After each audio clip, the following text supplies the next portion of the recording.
मुंबईतून आता कोकणात अवघ्या 4 तासात जाणं शक्य होणार आहे। रत्नागिरीत हायस्पीड ग्रीनफील्ड महामार्ग कोकणासाठी आता गेम चेंजर ठरणार आहे आणि या हायस्पीड महामार्गाची रूपरेषा जाहीर करण्यात आली आहे।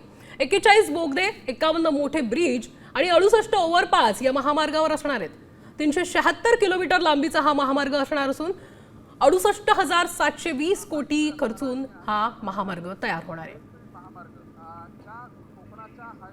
तर या संदर्भात रत्नागिरीतून आढावा घेतला आमचे प्रतिनिधी अमोल कले यांनी। मुंबई आणि कोकणातील अंतर आता अवघ्या 4 तासांचं होणार आहे, कारण मुंबई कोकणासाठी आता नव्या महामार्गाची घोषणा करण्यात आली आहे।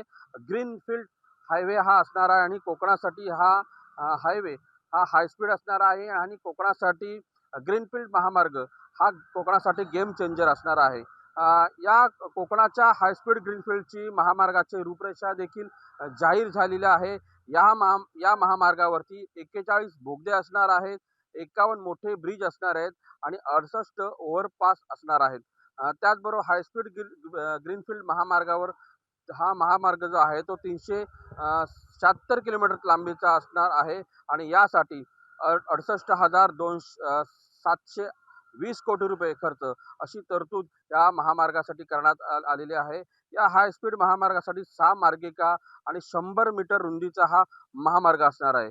हा महामार्ग आता केव्हा होणार आणि किती वेळामध्ये पूर्ण होणार याकडेच आता कोकणवासियांचं लक्ष लागून राहिलेलं आहे। अमोल कले, साम टीव्ही, रत्नागिरी।